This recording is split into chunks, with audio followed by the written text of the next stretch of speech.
Why are we in business beyond making money? If you're just starting a business to make money and then sell it off or something, it's not going to be a brand. It's going to be nothing. It's just going to be a commodity after a while, and you're going to get rid of it. And fine if you want to do that. I'm more interested in people that want to change the world with what they do, make the world a better place, something like that. And you need a purpose for that. A lot of companies are so focused on the money part that they forget that they actually do have a purpose. Welcome. After a few months break, I'm back at the podcast with a very influential guest in branding. My guest today is Marty Neumeier. Thanks for joining me on this podcast, Marty. Oh, thank you so much, Itir. Looking forward to it. What are we going to talk about? Well, I mean, who knows? It can be the book, it can be branding, which is probably an obvious topic for most of the listeners. But I would like to start with an interesting topic because I've learned that your birthday is 10th of October. Is that correct? Yes. What are you leading to? Is there something special? Because my birthday is 11th of October. And okay. Yeah. I win. Yes, you win.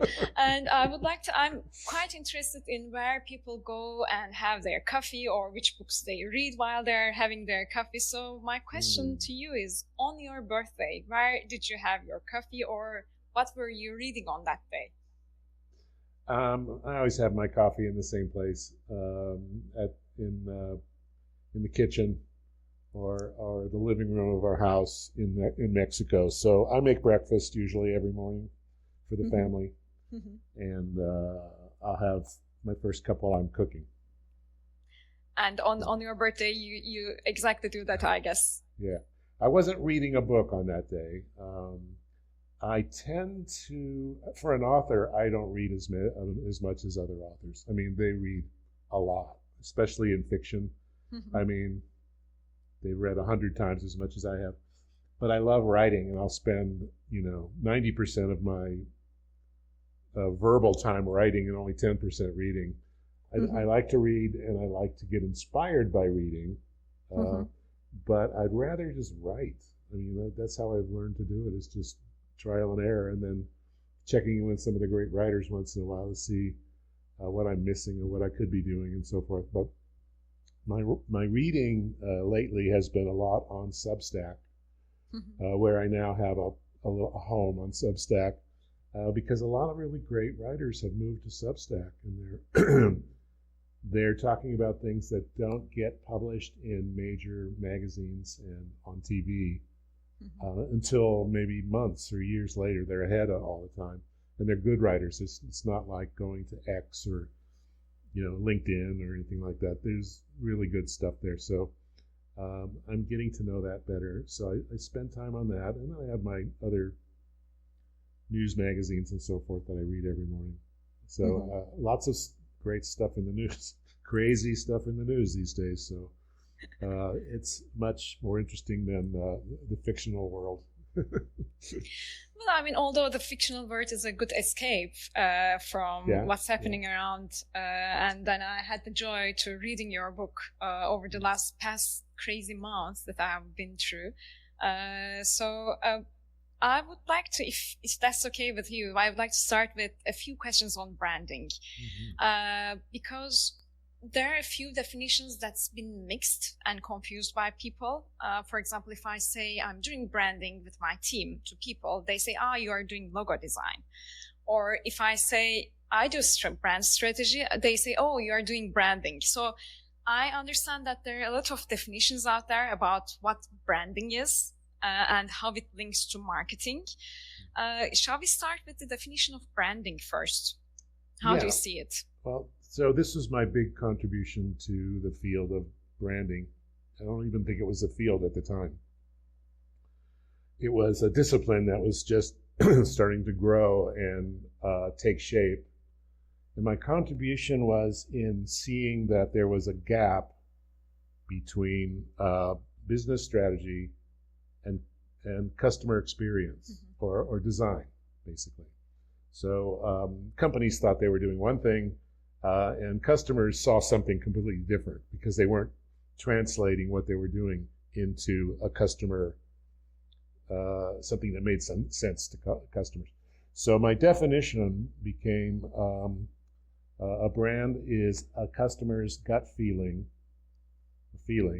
a perception about a company, product, or service. So it's a perception, and it lives in the minds of customers. It doesn't live in the company. Mm-hmm. The company makes things, the company says things, the company gives people experiences, designs products, and then customers make something out of that in their minds, right? They formulate an idea about it, and that idea is the brand. Mm-hmm. Not a logo, it's not the advertising, it's not the product, none of that is a brand. So you hear people talking about their brands, or this brand of toaster or that brand. That's really not a very good use of the word. It's not helpful to people who are building brands. If you're building a brand, you need to know that you're working with something very mysterious that doesn't exist anywhere except in the minds of customers. So you have to know what they're thinking. You have to be a good guesser sometimes too. You have to test to find out if your brand is making sense. So a brand is a customer's gut feeling. So once you understand that, you realize the brand isn't what you say it is. You can tell people whatever you want. It's what they say it is that makes the brand. So, you can say, you can say Apple is a great, a very simple, usable product. Apple whatever, Apple iPhone. And people say, no, that's not what it is. It's my lifeline to the world. Or, they're going to have a different idea about it. And that's the truth of a brand. And so this is what companies get wrong all the time. They cannot stop themselves from seeing it only from their point of view, when they really have to walk outside and look at the other side of the window, the same way the customers are facing, and see what they're seeing. And then you can start to work with it and make it something valuable to everybody, right? It's valuable to them. It's valuable to the company. So it's amazing how long that has taken for people to grasp, even though they understand it, logically, but doing it is really hard for them because they always default to the company view or the creator view. I'm doing this thing. Well, it's not about you, right? And so that's very difficult for creative people and for business people who are creative in their own way to understand. Mm-hmm. And so I've just put out book after book trying to explain it in more detail and from different angles and everything. And it's starting to work. People are doing much better with it. I don't ever get people pushing back and saying, that's not what a brand is. I used to all the time. People say, no, where are you getting that? So I guess I'm winning slowly, but it's been, 22 years or something. I've been giving classes and writing books and everything. Mm-hmm. So in your classes then, if the brand is not a logo, it's not like what you say or what's the product that you produce, but it's more about what the customers or what people are thinking about you, then does that mean that every work about branding should start from the customer itself? Yeah, everyone. Mm-hmm. It's actually probably more accurate to say it should start from both points of view at the same time, the companies and the customers, because they have to come together. It's kind of a chicken and egg thing. Because companies want to do certain things and they don't want to do other things. And so that defines the scope of what they're able to do. But if they're not starting with customers, I don't see how they can have a company. Mm-hmm. It would be a pure accident if they had a good customer community, if they didn't plan for it. So branding is about planning for that community and taking care of that community, giving that community what it needs to feel good about itself, to grow. People need to become who they are. So that's a good place to start. How can I help my customers become who they want to be with my little product, whatever it is? And I don't care what it is. It can be very simple, but in some way, it needs to add to people's ability to become who they are and maybe to see themselves in a certain way. Like if I buy that product, what does that make me? That's the question they're asking. What tribe am I joining if I buy this product? Who else is buying this product? Are they like me? In a branding process, there's a customer point of view, but there's a company point of view. And then usually it starts with, okay, let's see out there what customers are thinking or what they need, what they struggle with. And then I always face the dilemma with the companies saying that, okay, who's the customer that we're going to find out? Yeah. And usually the apparent reaction is that it can be anyone. We can sell to everyone. Just like think about Apple. And I always get this example of think about Apple. Everyone is using Apple. So which means that we can be a brand for everyone like Apple. How would you start a branding process with a really targeted niche audience, or how do you teach this at your brand mastery programs? A very interesting question, because it used to be done a different way. It used to be when business moves more slowly. Marketers, or let's say a founder of a company, would look at the market they want to address. And they would look at the entire market and they would say, okay, this market is worth $3 billion or something. And we can have a little bit of that. We can have some of those sales if we pick one part of that market and go after that. If you try to pick the whole market, you're going to lose, because they're going to be people that are much better than that. They're already there. They're making money. They've got reputations. You're just going to run into a wall. So you take one small part of it. But what if the market doesn't exist? What if you're inventing a market? I mean, that's what's happening a lot. All these startups, they're inventing something usually. They're not just doing something in a different way. They're doing something different. So how do you do it then? There's no market, but you want to create one. So in that case, you need to start with in a niche, something very small where nobody's playing, nobody's doing it, yet there's a need, and you've identified some core customers, and you've also maybe figured out that this need is going to grow over time because there's a trend powering it. There's something societal that's happening that's going to make this more and more important, and you can see it.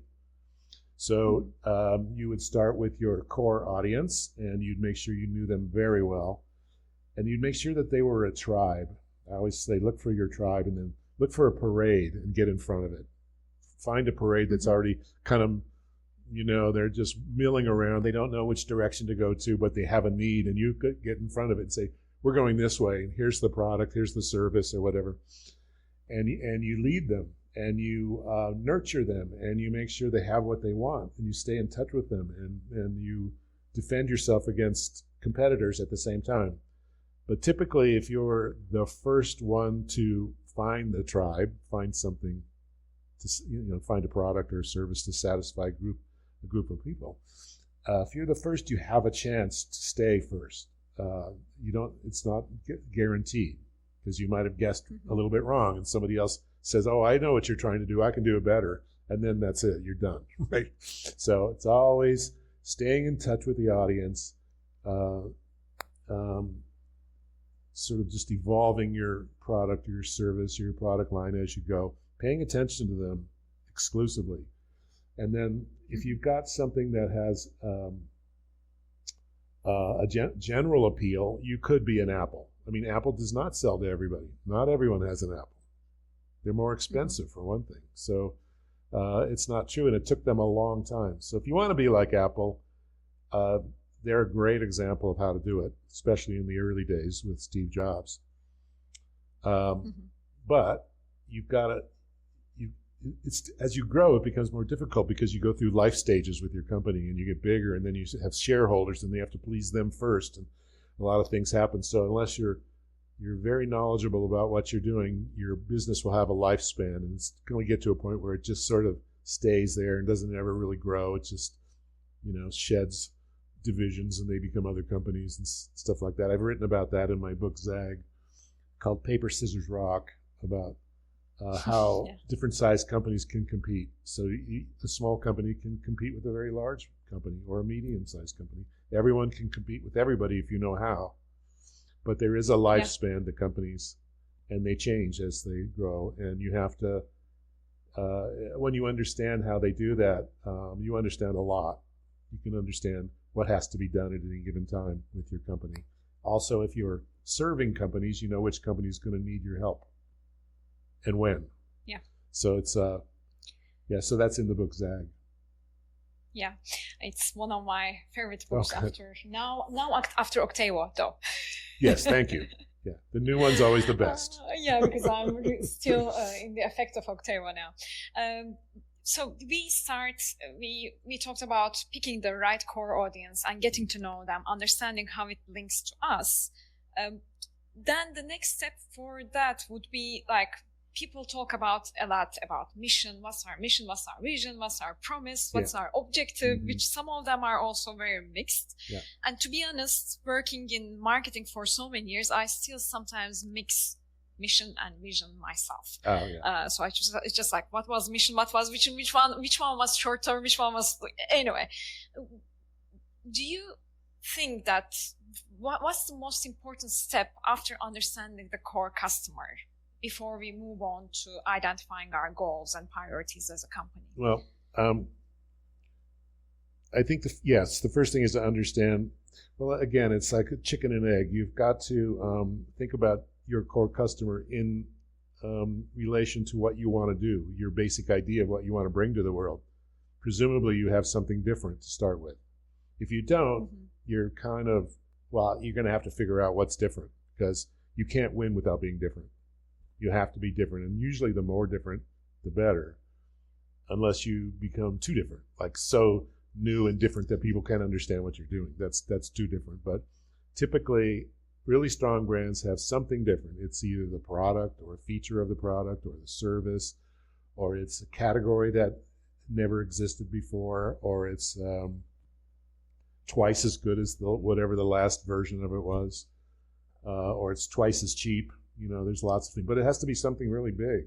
And then you figure out, okay, what's my ideal customer? Design your customer. Like, what would the ideal customer have to be like to really power this company and have us be able to make that customer into a great person, right, or a successful person. So you figure that out, and then you have to understand what your purpose is, the company's core purpose. So that's at the very top of what I call the strategy pyramid. Why are we in business beyond making money? Beyond making money, right? If you're just starting a business to make money and then sell it off or something, it's not going to be a brand. It's going to be nothing. It's just going to be a commodity after a while, and you're going to get rid of it. And fine if you want to do that, but I'm more interested in people that want to change the world with what they do, make the world a better place, something like that. And you need a purpose for that. So a lot of companies are so focused on the money part that they forget that they actually do have a purpose. So a lot of my work has been like unearthing what's that purpose, that because you could be doing this other thing and probably be even more successful with the skills you have or with the energy you're putting into this. Why are you doing this? Oh, well, and, then there's these reasons come out, right? And why don't we focus on that? Like, how could you take that thing you're trying to do to the world, in the world, and make that even like 10 times as big, like huge, like Apple did? And usually, if you're working with a group of senior people, they come up with it. They can imagine. They never take the time to do it, but if you ask them, they'll imagine something amazing. And then I'll say, well, why don't we do that? And they're just like shocked to hear that is even a possibility. Well, it wasn't a possibility for Apple until they made it a possibility, right? So that's the first thing. And then below that, you have the level of mission and vision. And those two are really the same. They're just different halves of the same thing. So a purpose is forever. Your purpose as a company never changes. If it changes, you're really a different company. It could, but your customers are going to have to understand that you've really changed. It's not the same company. But underneath purpose, you have vision and mission. And a mission is kind of a statement of this is what we're going to do in the next 3 years, 5 years, 20 years, something like that. It's a medium-term goal. And then the vision is the visualization of that mission. What's the end state look like? How can we describe where we're going with this, so that people can picture it in their minds instead of just listening to words? And so it's kind of like a verbal and a visual part. And then down below that, you have all your goals, and those are yearly or monthly. And then you have tasks below that. And it's like every day you have tasks that contribute to goals. The goals contribute to the mission and vision, and all the way up to the purpose. And if you forget your purpose, you can lose your way. And if you let everybody know that they're working towards a bigger purpose, they're going to work better. They're going to love their work more because they've signed up to do this thing and mean something, in their job. Mm-hmm.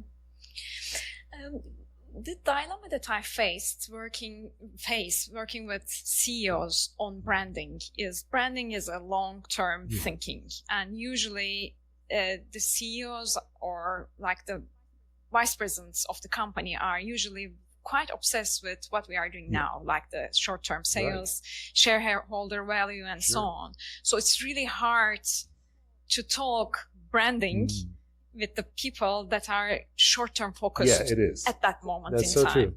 So who's the right person to work on this branding topic in a company? It's the CEO. I hate to tell you, because you're gonna have a hard time getting to be friends with the CEO. But if you really want to do it right, you make friends with the CEO. I did it by starting with smaller companies where the CEO is doing everything, and then I just grew up with those. And so that I was familiar with their what keeps them up at night, and I could talk their language without, because if you're a designer like I am, or even a strategist, you're going to have your own language, and they're not going to know that language very well, and they're going to feel intimidated, and then just feel like maybe you should be working with somebody else lower down in the company that knows those things, because I don't, and they can talk to me, and then I'll make the decision. Well, you want to be able to tell stories about your work that a CEO can understand. So this is the big goal, and it takes years, decades maybe, to learn how to do it. But that's what you should be aiming at. In the meantime, start small. Start with the head of a department or one product or something, and work with that person who will be lower down in the company. You won't always get what you want because they have to answer to the boss, right? But everything is working your way up through all the knowledge you need, and through all the potential contacts you can have in the business world. There's no easy way. If you try to do it the easy way, you will fail pretty quickly. So the hard way is the best way. It's very fun and satisfying the whole time. But always be thinking about what's the purpose of the business, and ask that question. Even if you're working somewhere lower down in the company, even at the bottom, just say, why are we doing, what's the purpose of the business? What's the goal? What's the end? What are we trying to bring to the world? And just, be a pain and start asking those questions. You'll get a reputation for thinking deeper. That's the worst thing that could happen. And usually those questions are answered first with like, okay, we want to be $1 billion company. We want to be, it's always money. Like right, we want to be a $5 billion company in 2 years. Okay, that's not a purpose. It might be a mission, but I don't even think it's a mission. I think it's just a byproduct of something else you're doing. And so it doesn't help you.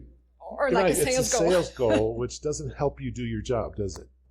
It just focuses you on money and maybe pulling some strings here and there to make it look like you're doing better than you are. So, I mean, it's essentially playing the scoreboard instead of the game. Play the game. Scoreboard will take care of itself. But don't ignore the scoreboard, because that's social proof that you're doing your work right. So the money really counts, but it doesn't help you do your job better. I agree.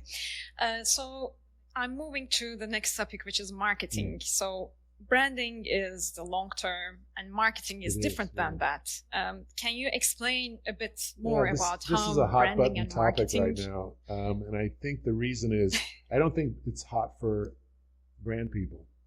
I think they're perfectly happy learning what they're learning and doing what they're doing. It's the marketing people that are upset with brand people, because branding wasn't a thing, 20, 30 years ago. And suddenly brand people are getting a lot more attention, especially at in the C-suite. And the reason is that branding is long-term, and it's very tied in with strategy, long-term strategy. So especially people at the C level are going to be concerned about that and open to hearing more about that. And so those goals align with the goals of having a company that lasts a long time. If you're working for a company that doesn't care if it lasts, it's just making money now, there's not much room for branding. Mm-hmm. You're just going to be, marketing is all they're going to care about, and it probably won't be an important company in the history of companies. So you won't have a good role there. But marketing tends to be very short-term, very fast-paced, very complex.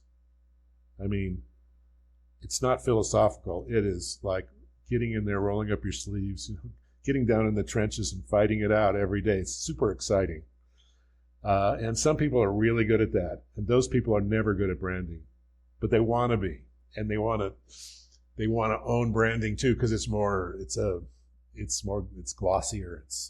It has more status today. But they can't. They have to. Their work feeds into the brand. It's super important. Without marketing, I don't know how you exist today. So, but it's not the same. It's not the long-term philosophical level of a company. So, I would say if you're really left-brained, because I think that's most marketing people are more left-brained. It's all logic, and one step follows another, and they can hold a lot of complex structures in their minds. Super. It's like being in a sports game or something. Like you have to have your head in the game the whole time. It's just happening right now. You're very valuable if you do that. Brand people kind of aren't interested in that so much. It's more like, how do we reach into customers, the inside of customers, and just bond with them, right? So that we have with all the selling and buying and everything, we get a lot of loyalty out of that, and we have an understanding among the audience of why we're different and better than all the competitors, which is a different way of thinking. So they overlap quite a bit, but I think they take two different kinds of effort, and the clock speed is different. Like the clock speed for brand marketing is fast. It's running fast. And for branding, it's very slow and deliberate, and in its futures, facing into the future, right? So they have to meld together, though. The marketing has to ladder up into the brand. So does the product itself. The design of the product is another feeder into the brand. All these things are part of the touch points of a brand, which is where the brand touches customers. All those things matter to people, and all those little things add up to this big thing called a brand. Yeah. I learned marketing at one of the biggest marketing schools, which is Nike. So I worked at Nike for 20 years at different, like in product, retail, and then marketing. So it was not marketing only. So, and there we have brand marketing roles. It was not brand, it's not marketing. There's brand marketing people that aligns everything. It can be anything that we talked about now, the long-term goal, which is all about the customer, the contract the company is making with the customers, but it's also about what we are doing now. What are we investing? What's the ad budget that we are allocating today to an ad in social? Yeah. So it was managing everything at the same time from the same people. So I was leading brand marketing for women's for a region, which means I was also responsible about Google search results, whereas I was responsible for the long-term brand thinking. Right. So shouldn't it be like, so I see them as like same people need to manage the brand and marketing. So because it has it needs to align. It has connections. Yeah, you can't have people going off in different directions. So that job title, brand marketing, I think is old-fashioned because all marketing should be brand marketing. Yes. Right, but there has to be an orchestrator. There has to be a conductor of the orchestra somewhere. At Apple, for example, it was Steve Jobs. That was, he wasn't really a CEO. He was a CBO, Chief Brand Officer. He was in charge of what are the products we're going to put out this year? How are we going to talk about them? How do we compete? How is this going to flow into our long-term arc, the arc of our story? All this stuff. So he was acting that role, and if you don't have that person in the CEO role, I think you have to have a CBO.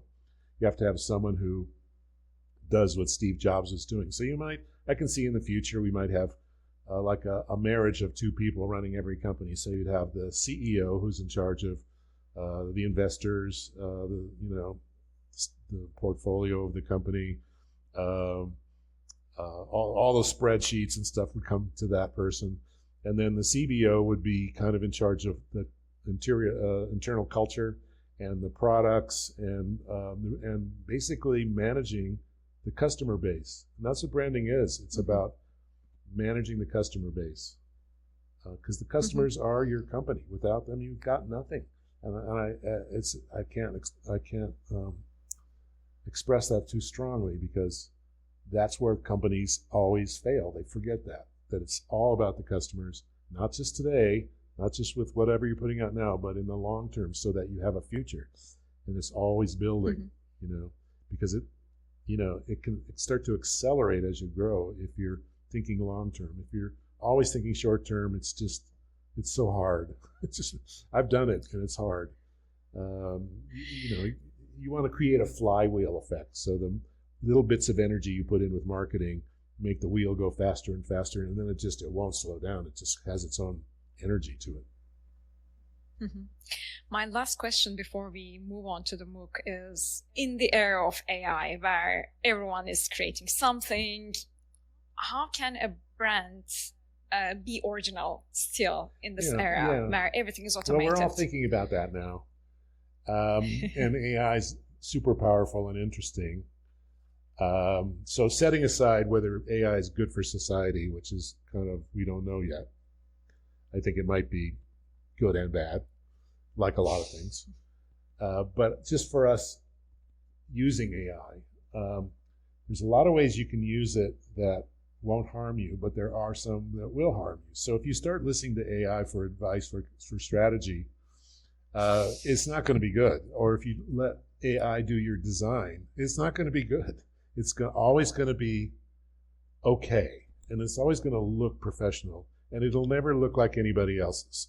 So it's all about the creative people and the strategic people outmaneuvering the competitors, right? So if you see somebody's doing that, don't do that, right? Do something else that they don't know how to do. So there's always going to be this need for personal genius in the mix, where people just won't do what everybody else do. Even if they can, they won't do it. They want to do something different in a meaningful way, something different and meaningful. So that is a talent that everyone should have, but very few people should have. It's a habit you have to develop. It's just resisting doing what everybody else is doing, because it'll never separate you from the crowd. AI is really good at making you look like you fit in with the crowd. So that's the opposite of marketing and branding, right?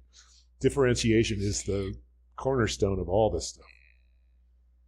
Exactly. I mean, I always get these questions nowadays. Okay, how are you using AI in your work? Because my main thing is branding. I do brand strategy, but I also help on marketing, depending on the context. Okay. How do you use it? And I say, I use AI to see what the answers that I should see. For example, I ask about a strategy for a company, and I try to find something that is not listed in there.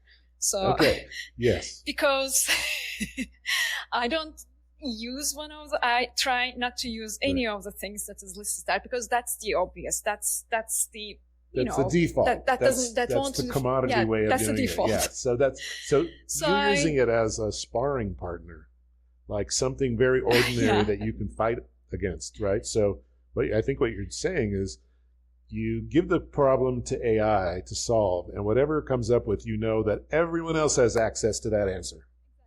Exactly. So you can't do that. So those are the options I you hope eliminate. that the competition uses those, while you do something that they can't even understand. It's so brilliant, right? And that's why you're going to have a job as a human. Otherwise, why would we need you, right? We can just use AI. So, anyway, exactly. Yeah.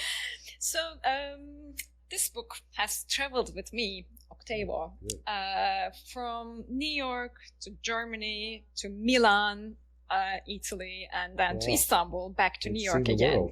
And I was reading it. And you know, when you are traveling, it's always, especially when it's a hardcover book, it's hard to carry. But there is something special in this book, which I was thinking about it, and I think I kind of understand it now. It's a pleasure to carry it. It's not too heavy compared to the look and feel. It looks solid. But it's also a pleasure to open and read it all the time. First of all, the story is very nice. I mean, there's a story inside a story, which I loved, but it's like reading is a pleasure, and there's something visual about it, which I will maybe let you explain if there's a trick in that. Did you say something visual or unusual? Visual, and it's a pleasure. Well, it can be the format, it can be the font, it can be the size of it. All those things. So, you know, I started as a designer, so the book you're holding is a deluxe book. It's not available for sale. So it's a little bit better, but you can get a hardcover like that, and, you know, at the usual price from Amazon or a bookstore. But also there's a soft cover, there's an ebook, and there's an audiobook, which is kind of the secret key to the whole thing. So the story is written to be an audiobook first. It's all dialogue. Yeah. The whole thing is dialogue. In fact, it's supposedly the actual voice tapes, not tapes, but voice recordings of the two main characters as they're talking to a publisher and trying to get an illegal book published, basically. And so that makes the whole audiobook recordings, right? So actors are doing those, and their sound effects and everything, because it's the real sound of these two women as they go through this adventure across northern Italy, and they're telling this, they're translating this manuscript that they found for the publisher every day, little by little, as they go and vet the story to make sure it's true and it's plausible, because they're not sure if it's fiction or a true story about Leonardo da Vinci. It is, just spoiler alert, it is a true story. In my fictional world, it is. So it's working out to be, it's real, right? But the problem is they're in trouble. They stole a manuscript, and people are after them, and they're mean people. So that's it. So then when you take a story that's designed for an audiobook and you stick it in a print book, it becomes a different kind of book, doesn't it? It's like reading a movie script, right? So you've got different people talking, and whenever somebody's talking, I use a different typeface to denote that person. So if it's an email coming from the editor, it's kind of like, it looks like an email. If it's if they're reading the manuscript, the translated manuscript, it's all in italic. Italics, by the way, were invented in the Renaissance during Leonardo's time.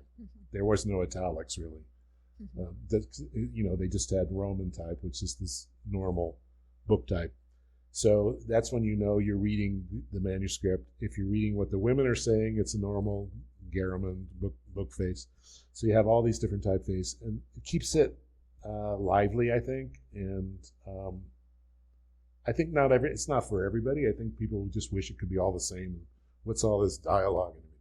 But I like those kind of problems. Like, how do you take something like that and make it not cumbersome but interesting, right? So that's a real, like, creative problem to try to figure out. So I gave myself a lot of problems to solve, and I'm pretty happy with how most of them turned out. And in the process, I've created a book like there's no other book like it. It's so different that publishers didn't know whether to like it or hate it, and I couldn't find I found one publisher, but they weren't ready to do it, and then I couldn't wait, so I exposed it to, I got an agent, and the agent's like showing it to everybody, and they're all going, well, this is super interesting. What is this book like? What other books are like this? Well, it's the first of its kind, really. I mean, it's different. I don't know if we want to take a chance on that, because then we won't know if it's going to sell or not.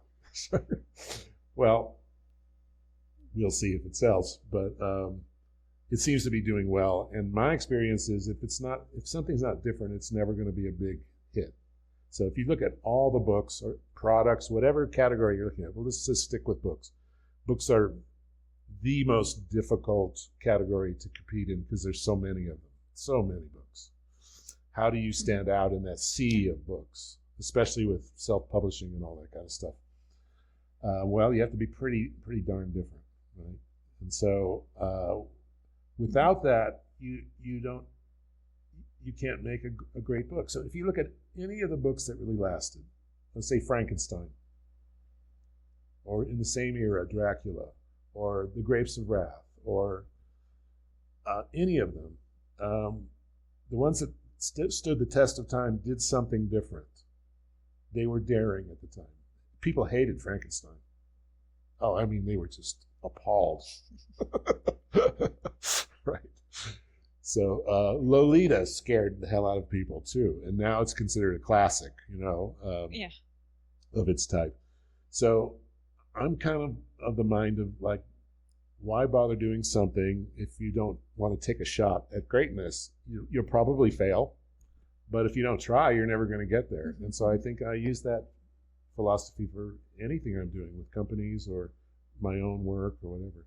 So that's, the book has got, I don't know, 14 or 15 different things about it that make it different, including the cover. If you show the cover, I wonder how many people could say, what's wrong with this cover? What's different? And it's funny.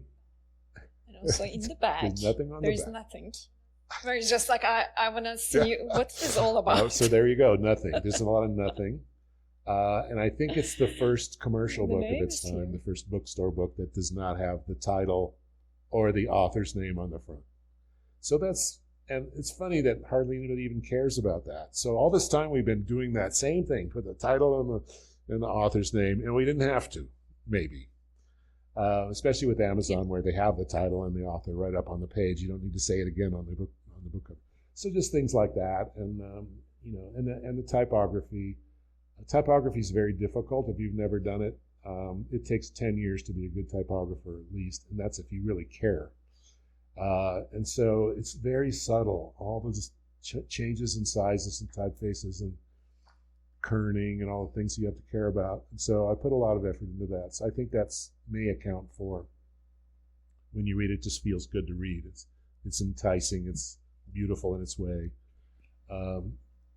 I think that doesn't matter that much to the success of the book, but I think it's something I care about, and I think people like you probably notice it.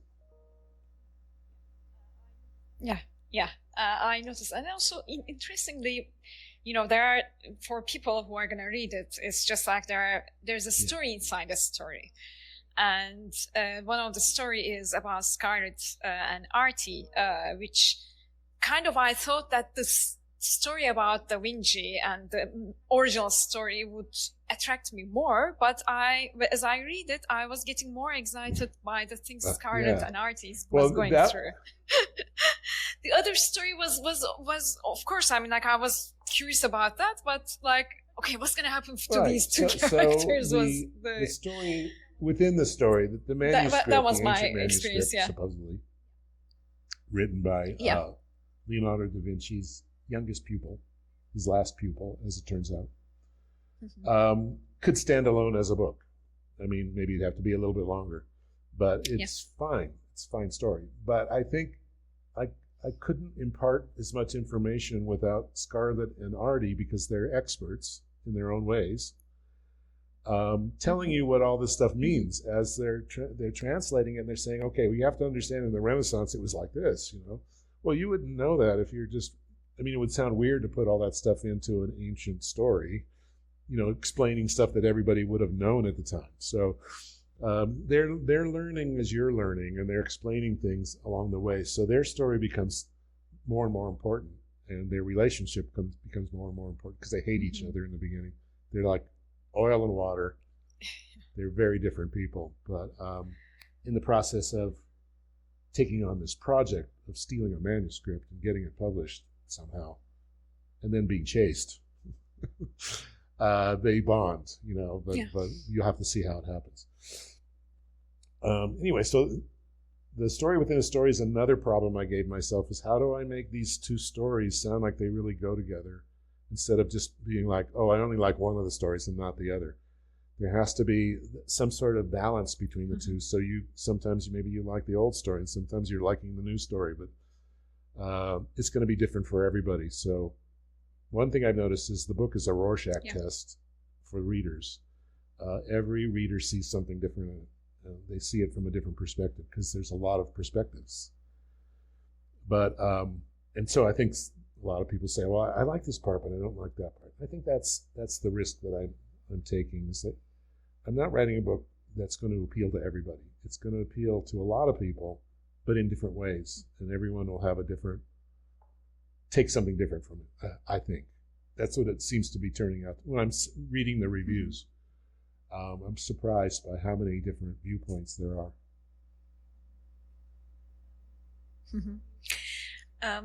This time you published it yourself, as you said. What were some of the challenges that you've been through, or what are the things that you've seen about this with new publishing, story? getting published today, is that there's 5 publishers that publish almost everything. And they're very good at getting your book into bookstores and promoting it and everything. And because there's so much money at stake at their size, I mean, they have to really make a lot of revenues to make a profit, that they don't take chances. They're not looking for the next Grapes of Wrath or Handmaid's Tale. They would turn those down in a minute because they just would be afraid that it's too different, but that's what makes a book great. So they're just not going to probably publish too many books that stand the test of time. They're looking for books that are going to make the money back, and it's a lot of money, within a year to 3 years. And so my book, they're just going, well, we don't have anything to compare it to, comparables to this, so we can't take a chance. There's so many people that have to say yes to a book. There's a committee of people. All it takes is one person to say, I don't know, I don't like it. Or it didn't grab me from the first page, but it grabbed everybody else. But, it doesn't matter because that person has seniority or something. Or we don't do books that are 2 stories in one, or something, whatever they're going to say. So there was really no other way for me to do it. And what I learned, and I've been self-publishing for a while, is there's a difference between self-publishing and indie publishing. And so I'm making a distinction there. Indie publishing is a way to compete with the big 5 publishers on their terms, that level of sales. It's very difficult on a small budget, but you can't do it any other way if you're going to self-publish. So self-publishing is just, you cobble together a book, maybe it's even good, you have some, an editor, you get some, you get a designer to design the book. Usually they're not very well designed, because nobody has the money to actually pay for somebody good. I mean, a good book cover should cost $10,000. What small publisher's going to have that kind of money? So they're going to use AI or something, do something that looks passable. Well, you're not going to compete with the big 5 that way. And the only way to do it is to do it really, this is what I'm learning now, is to do the opposite approach. So what they'll do is they'll spend, let's just use a round figure, they're going to spend $1 million on a book between marketing, designing, and an advance for the writer, right? They got to make that money back pretty quick. So they're going to put they're going to front load their whole investment so that the book comes out on day one with a lot of publicity, a lot of hype, distribution everywhere, just force it into the bookstores. and then they cross their fingers, and about 1 out of 5 times they get a success, and the rest they don't. They get just break even, and sometimes they lose a lot of money. But it's like a casino. Sometimes they win, but overall they win. So you can't do that. You don't have the money, and you don't have the context. You don't have the sales force. You don't have any of that infrastructure. So you have to do it a different way. So I've used what I call stage gate publishing, taken from venture capitalists in Silicon Valley. This is how they would do it. They would start with, somebody would come to them with an idea for a company or a product. And they would say, well, this is interesting. I've never seen this before. So how do we know it's going to work? I'll tell you what, I'll give you $1,000. You go back and do a nice little business plan. You know, this will help you. Here's $1,000. Then come back. It's 2 guys. It's always 2 guys. The guys come back with their business plan. And the venture capitalists say, yeah, okay, I can see where this might work. I mean, there's some things we really have to test out. I mean, you're assuming a lot with this, like the product's going to work and all that. So what if we give you $10,000 and you do a little prototype, and we can kind of test it with the audience? They come back with the prototype and they test that. Okay, if the prototype doesn't work, they might say, you know, this isn't going to happen, and I'm sorry. We're going to stop. We're going to cut it off here. Good luck. Or they might say, yeah, this looks promising. Let's make this into a really good working prototype, and we'll test it. I'll give you $100,000 to test it in a small market, see how it goes. And then eventually, they're so sure that it's going to work, they spend the millions on it, right? And then other investors come in. So that's stage gate publishing. At every stage, you can stop, and you haven't wasted too much money. So this is what you can do as a small publisher. You still have to spend some money, but you can spend much less. So what I did is I said, all right, I'm just going to write my book, and I'm going to send it around to 100 people that I know who want to read it, and I'm going to get feedback. So it's a test. They come back and say, oh, you know, one of these characters really rubs me the wrong way, or the ending is really weird, or I lost interest around page 5. I don't know. I couldn't get into it. And you can ask why and so forth. So you learn about what's not working with the story. Next stage is you publish a cheap book. Maybe you go through Amazon and you get a cheap book, but you don't sell it. You just hand it around to people, and you get more feedback on a more finished version. And then you can still make more changes. And when you're ready to go, you publish the cheap things. You publish the print on demand, hardcover or soft cover or both, like I just did. You can publish an ebook if you want to take a chance and you can afford the narrators. Mine is quite a stretch because I have a whole cast of people that I had to pay, like a movie. But I had the money to do it, so I did that. You can do a Kindle book. You can start with a Kindle book. If the Kindle book does well, maybe you add a print book. None of those costs take an investment in printing. So that's what you're trying to avoid in the beginning. Don't spend, $10,000, $20,000 in printing 5,000 books or 10,000 books, because you might not sell them. And books that take up space, they're just unwieldy. You do that last. If all your cheap books are starting to sell, then you come out with a deluxe book like the one you have. So that book may end up eventually in a store for $30 or $35 for people who collect books. But I'm not going to do that in the beginning because it's a huge investment to get the per unit price to where you need it to be. You have to print a lot. You have to print 10,000, 20,000 books. So put that off until you know there's a market for it. So it's doing everything in the opposite way. And if you do your job well, you can end up competing with a big 5 book. And I don't think there's any other way to do it. And also you have to have publicity. You have to pay for publicity. So you have to have a firm or a team, somebody who's getting the book to all the right people in its early stages, even before it's published, and getting reviews and all this kind of stuff. Getting reviews, winning prizes, that sort of thing is super important. So when you come out into the market, pretty soon after you come out, you've got some credentials for the book. And that's essentially it. And then there are all kinds of variations depending on what you're trying to produce. Mexico is one of my favorite places on earth. And Oh. I hope I get to bring this book with me to Mexico also. So it's one of the most traveled books of all times. And I get to get your sign, a real sign on it for you this. if you can get this far. That's amazing. That Yeah. would be great. Thank you so much for your time, Marty. And it was a pleasure to host you after a personal break that I had to take to podcasting. So Good. Well, I know thank that it was the right decision to come back after a few months. And thank you for being my first guest after this break. Well, thank you so much for speaking with me about the book and introducing me to your followers. It's great. Hi, everybody.